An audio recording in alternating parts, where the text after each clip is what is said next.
And still they come and go, and this is all I know, that from the gloom I watch an endless picture show, where wild or listless faces flicker on their way, with glad or grievous hearts. I'll never understand, because time spins so fast, and they've no time to stay beyond the moment's gesture of a lifted hand.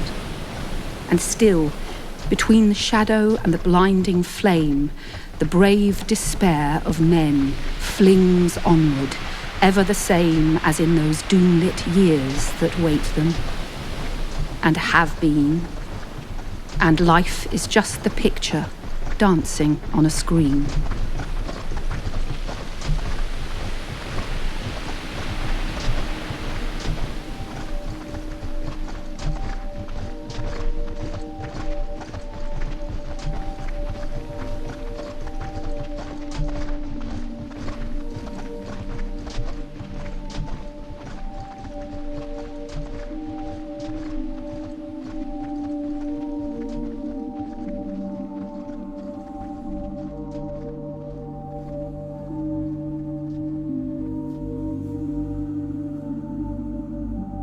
Again the dead again demanding to be, oh now, to be remembered strongly.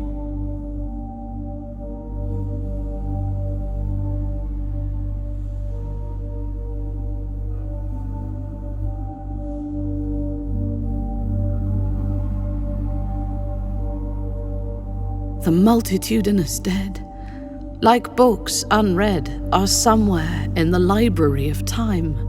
Glimpses we get of what they felt and said, humdrum and homely, or loftily sublime.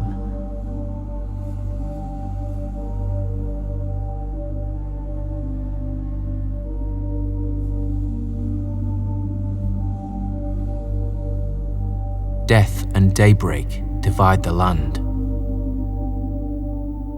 Death and daybreak on either hand. For exit and for entry.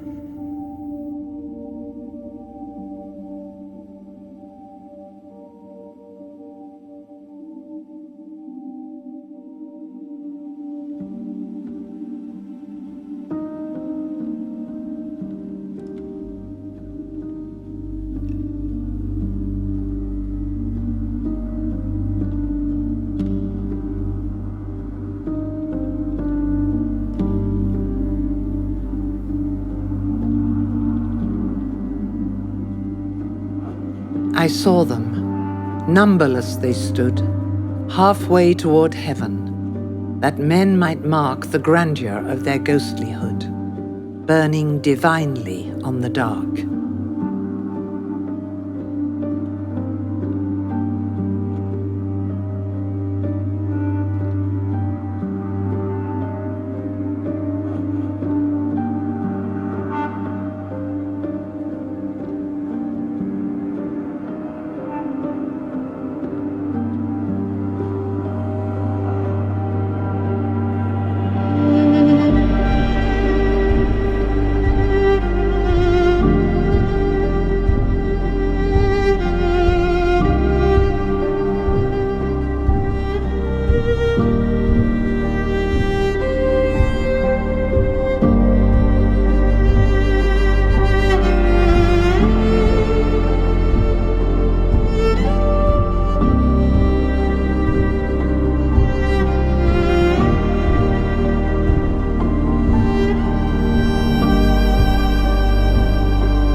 I'll go with you then, since you must play this game of ghosts.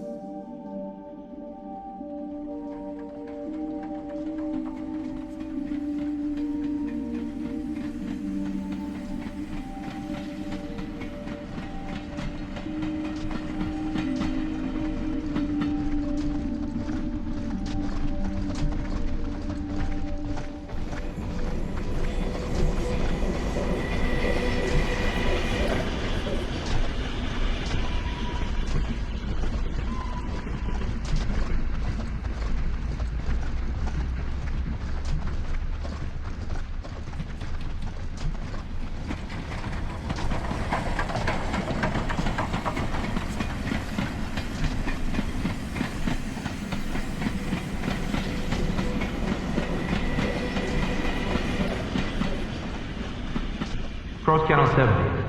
Services between Folkestone and Calais, Boulogne and Dieppe have been maintained during the week. The approximate times of the boats leaving Folkestone are as follows. Leaving Folkestone for Boulogne, 10:25 a.m.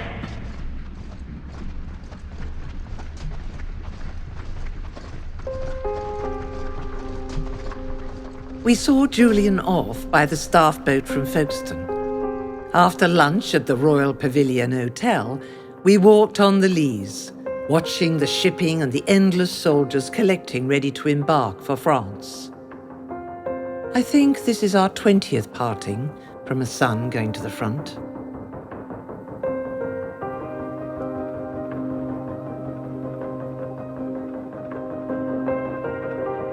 Leaving Folkestone for Boulogne, military boat only, 8:30 a.m.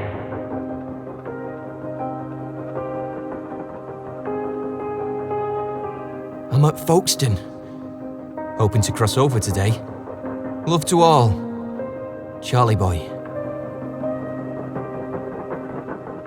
Dear Ma and Pa, please do not worry for my sake. We'll be with you once again very shortly. It is doing nothing, only rain. Your loving son, Malcolm.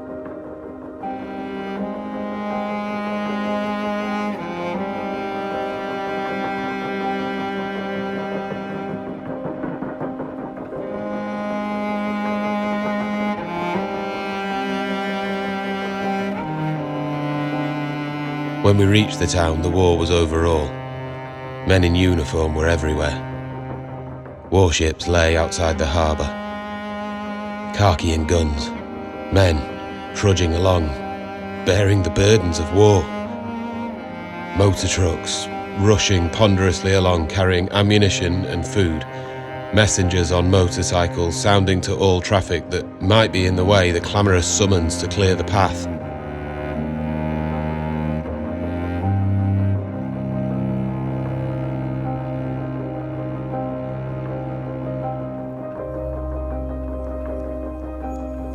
Darkness came down. We had now been 6 hours on our way and fell to debating whether after all we were to embark. Then a quiet voice said, "Folkestone."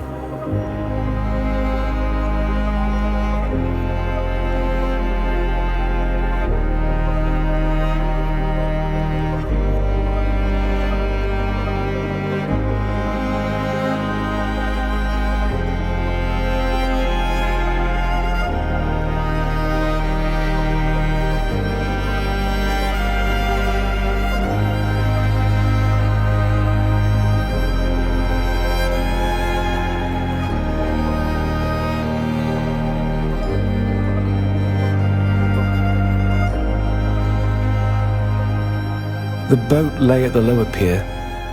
We clattered down the iron steps and thrust our way on board.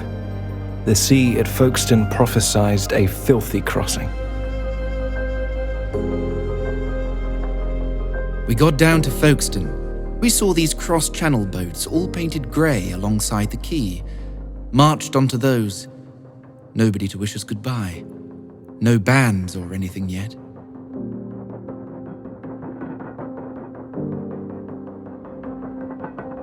Leaving Folkestone for Dieppe, 10:30 p.m. Left Folkestone, feeling this was perhaps really the last time I'd see dear old Blighty's shores, unless it be from a hospital ship. Everyone fed up as usual.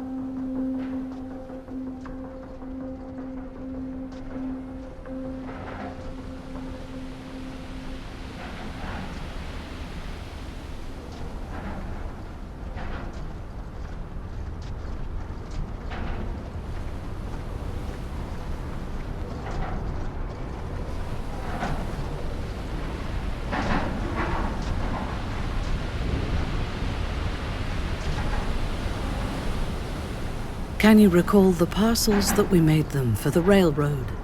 Crammed and bulging parcels held together by their string. Can you forget their passing, the cheering and the waving, the little group of people at the doorway of the shed?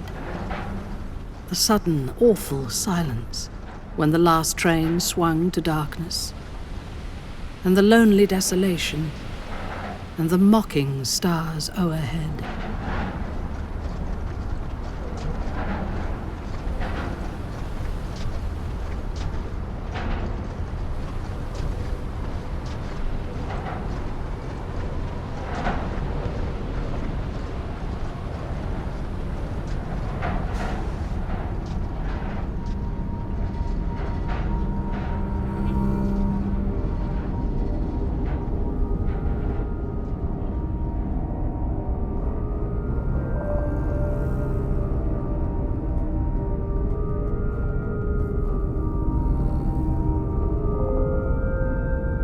There were some very pitiful sights on the harbour as the passengers came ashore from the Ostend boat in the afternoon. She had over 1,200 passengers on board, mostly Belgian refugees.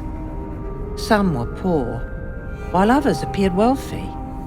Many women were walking up and down the deck soothing their little babies. Little ones played on the deck as if the world were going on as usual. But hardships and exhaustion were written on the faces of the older people.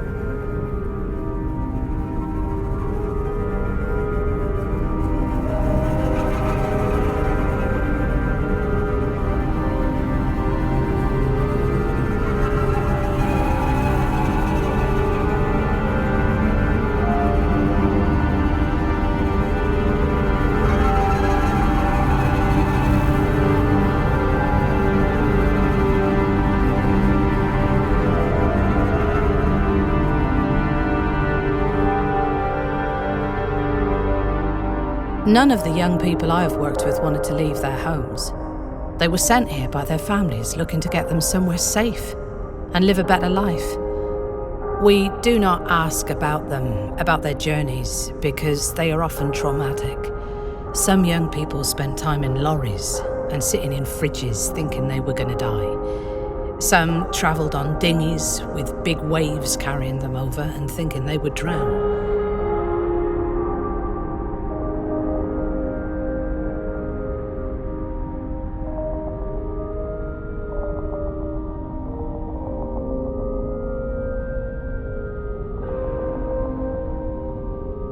It was difficult to leave Ukraine.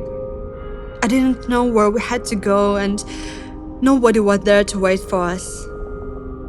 Around Kiev, it's dangerous. I had a good life there before. I have friends, relatives there. We left after the war started, at the beginning of March. It was dangerous, and we heard the sound of bombs all the time. It was very difficult. Here is good, but home is better.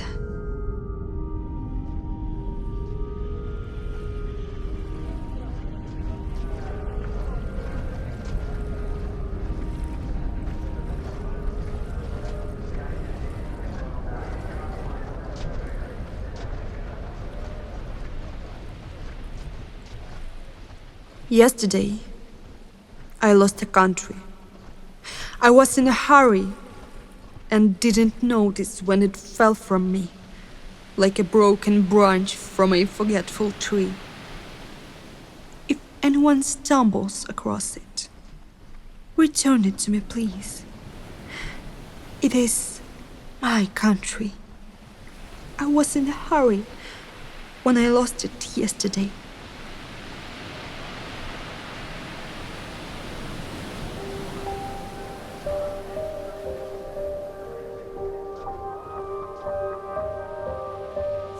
November 1914. The casualty lists on Monday were again exceptionally heavy. Major N. Macpherson of the Gurkha Rifles, who was also reported to have been killed, had local connection, he having married a lady well known in the West End of the town. Gorkhas are not good swimmers, and Brunei contains lots of murky rivers, and they had to crawl and deploy by boat. And if you were thrown outside of the boat for some reason, the chances of dying were sort of high. A number of my friends were lost by drowning.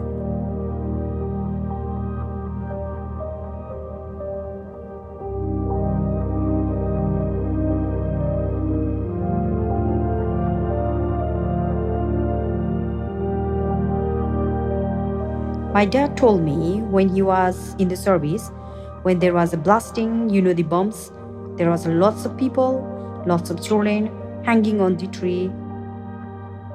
Such horrible things.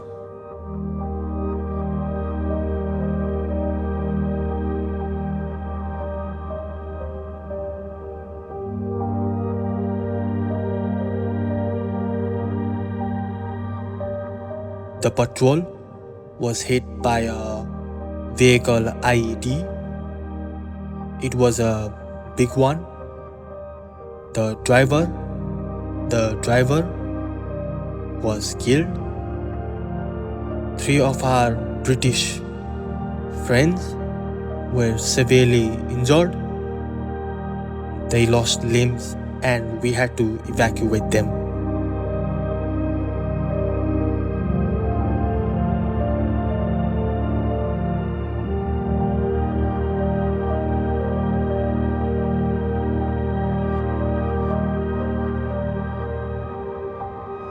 Who is dead? Who is alive? No one knew.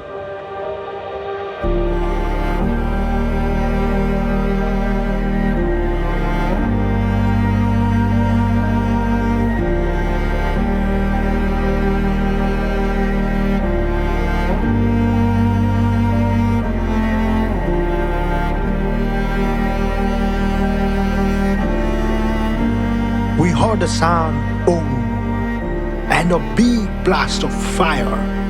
After that, it was very smoky.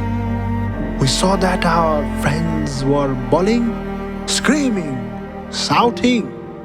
The ship was shrunk. More than 250 of our colleagues were injured. About 51 were dead.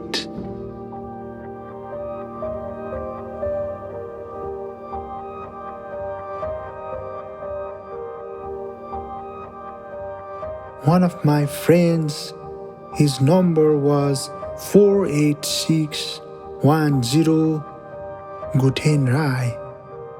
He was shot dead. My friend was shot down and I still remember him. I miss that friend. I can't forget him.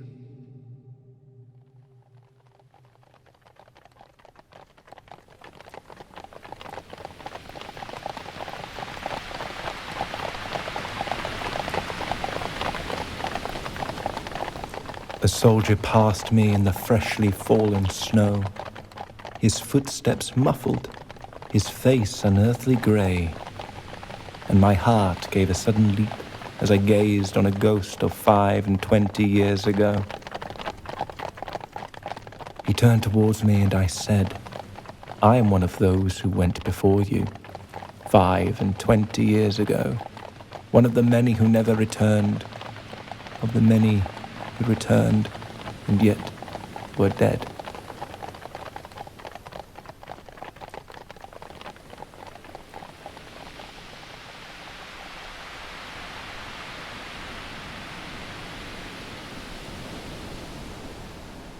Folkestone, in time of peace, was one of the greatest of the southern watering places.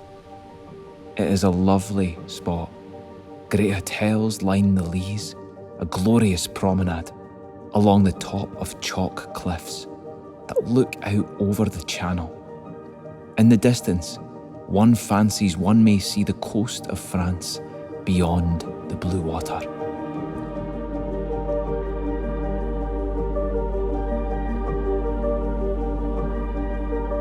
I arrived at Folkestone and put up at the best hotel. It was a place of luxury. Inconceivable now. Carpets as deep as the mud here.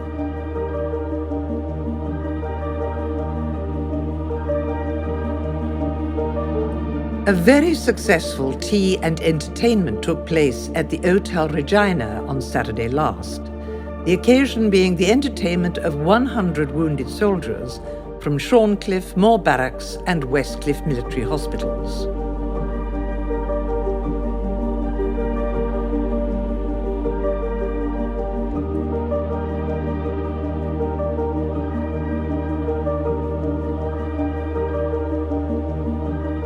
Dearest Sassoon, yesterday I went down to Folkestone Beach and into the sea, thinking to go through those stanzas and emotions of Shelley's to the full.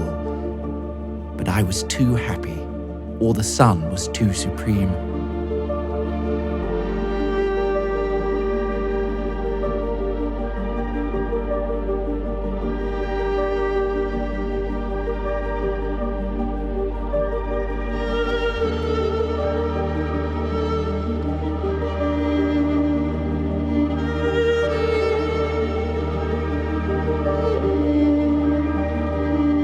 Many of our countrymen in the hurry of departure, and owing to the short time allowed them by the cruel enemy to effect their escape, find themselves stripped of the comfort and fortune they once possessed.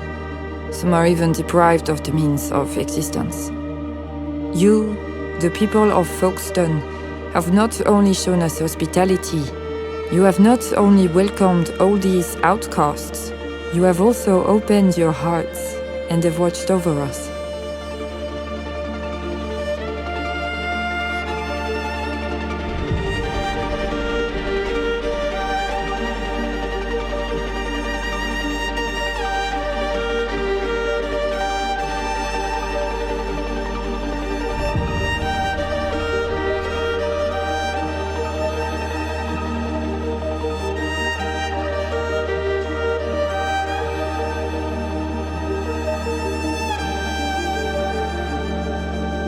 When I'm up there looking down the Folkestone, I remember the town I grew up in and the hill in Nepal. There is the sea. Even it's windy in the summertime, that wind is good. Folkestone is the best place for me. Cheriton has now become home for the Nepalese community. I feel privileged to have come here and to have been treated as equal to anyone here who is British.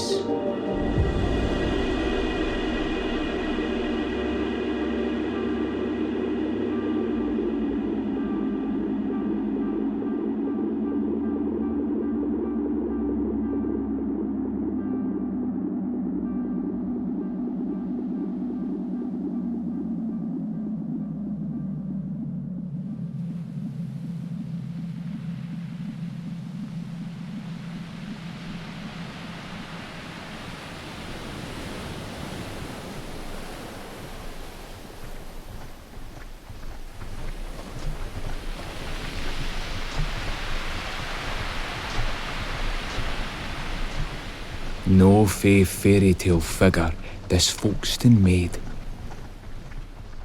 A bare 6 summers has she settled there, yet it seems to have been so many more. As if she'd witnessed history's changing tides, declining fish trade and the road to war.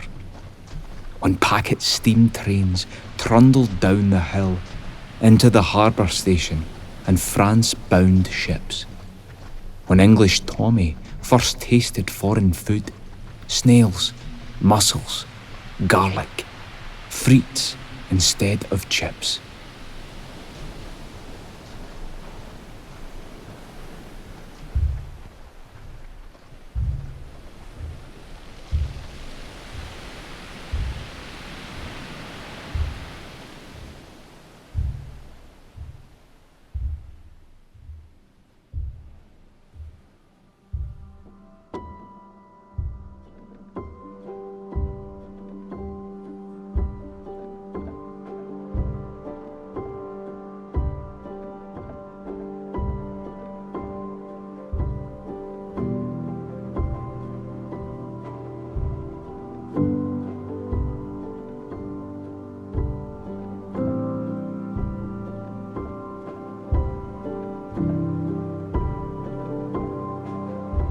Carolus Acuccio,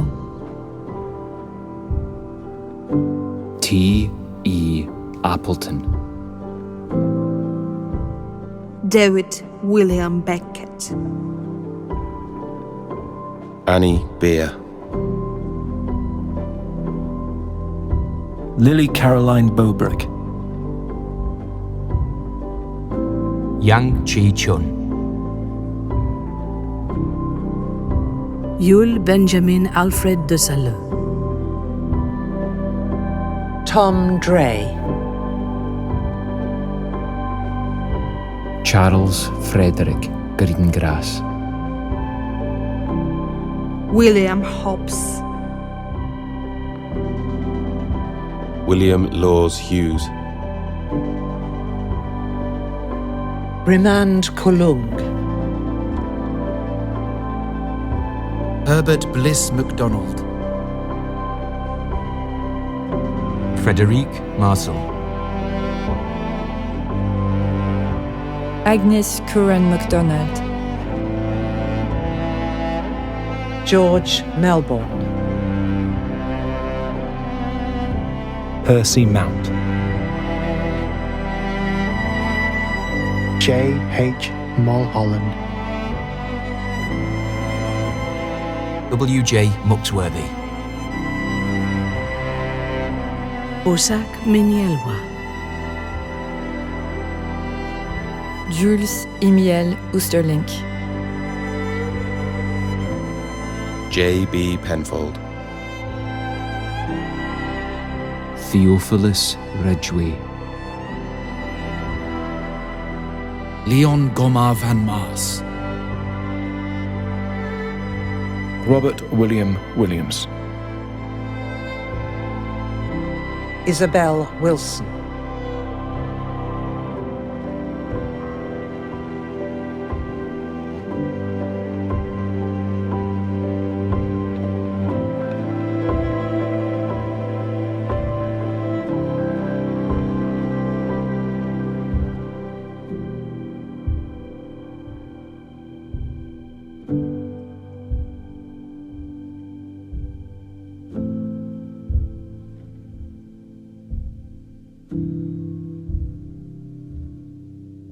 At the going down of the sun and in the morning, we will remember them.